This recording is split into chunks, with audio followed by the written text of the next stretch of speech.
you're heavily into understanding what candidates want in the marketplace. So let's talk about like, what are the things that make recruiting easy, from a candidate's perspective? Like, what does the marketplace want? Yeah, that's a great question. My team, we do a lot of market intel, Ryan, as far as identifying what are the must-haves for these candidates and clients. Like, what's going to make them match up with the best quality candidate? Obviously, the first thing that comes up is compensation. Yeah. Is their experience, skill set aligned with what the client is looking for based off our meeting with the client, their job description, their culture, just really identifying their must-haves in the role. We do a full intake with all of our clients as far as identifying those must-haves, what their perks, what the culture's like, identifying the benefits, what's going to be really attractive about selling this position to our network, to these candidates we find. So we got to be in line with compensation. A lot of candidates still come up as far as what's the work schedule like? What's the flexibility? Are you offering a remote work schedule? Is it hybrid? Are you fully in office? We're seeing a good mix of like a lot of candidates. They like to fully go in now. We still get a lot that want remote, but also want the hybrid schedule. So really identifying that. What type of growth opportunities do you offer? Is there ongoing training? Is there ongoing resources to be able to grow within the company? They want to know what's that next step. If there isn't a defined next step in the role, a lot of candidates are a little bit hesitant in moving forward with the position. So we like to ask clients, is that something you can provide? Do you offer any, not just additional training, but education reimbursement, tuition reimbursement? And then we kind of go into the work culture. Do you have good reviews? Do people enjoy working here? Why? I'll tell you this. One thing when we present an opportunity to candidates, Ryan, their first thing they're doing is they're jumping on Glassdoor. They're looking at Google reviews on the client. And so if a client has a bad review or something comes up, we have to be able to speak to that as to why, be able to sell that opportunity to the candidate. So, finding what some of the perks are with the culture, like candidates are really drawn to fully stocked kitchens, lunches during the week, maybe gym passes, on-site gyms, just kind of a company like team events. Unique stuff. Like team outings. Yeah, unique stuff like that. One thing that's big that I've seen lately is pet insurance. People are like big on pet insurance. Like, you guys offer that because they take their pets to the vet a lot. Oh, wow. So like, wow. Yeah, I know. Yeah. Yeah. Like that was like a big thing that came up. So what other, sorry, pet insurance? Pet insurance.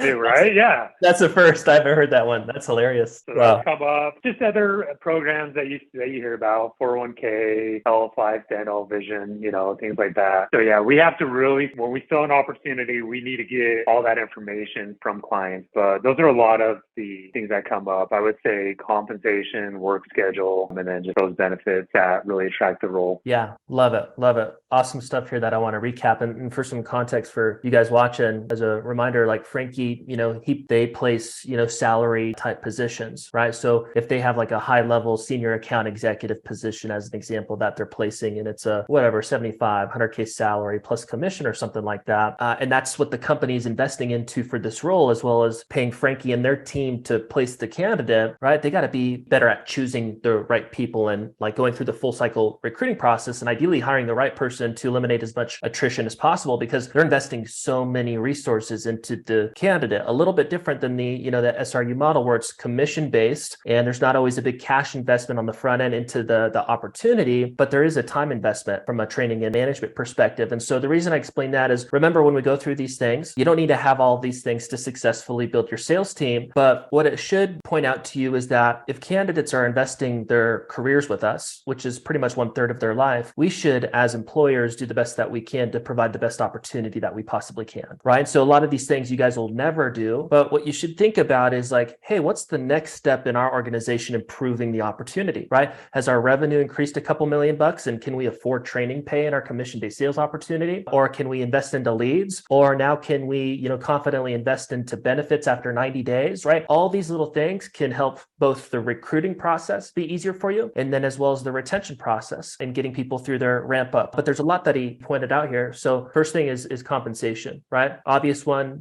people got to be paid well. The way that I've looked at this, I've just looked at our company. We have next week, we'll have 50 plus people. We've had 3 or 4 people in 5 years quit. And there's 2 reasons. I can boil it down to 2 reasons why people haven't quit working for Sales Recruiting University. Obviously, there's been more people that have been let go, but people that have actually left the company, the reason it's only been 3 or 4 is because we pay above average. We pay people the best that we possibly can. So when they look at other similar opportunities, and this always can't be done in every type of model, but in comparison to other opportunities, we pay 20 to 25%, above average. Again, that's not doable in every type of opportunity, but at a high level, you want to think about like, how can I be highly competitive from a compensation perspective? So that's not something that our team is looking for elsewhere, right? We want them to be like, man, I'm compensated well here. The second thing is job experience, right? If we can pay people really well and put them in a position to make more money than they've ever had historically, and put them in a place where they've had the best job experience they've ever had, that's going to give us a really good opportunity to retain that person long term. Some other things that he went over was work schedule, remote, and flexibility. A lot of the people watching this video or listening to the podcast, you have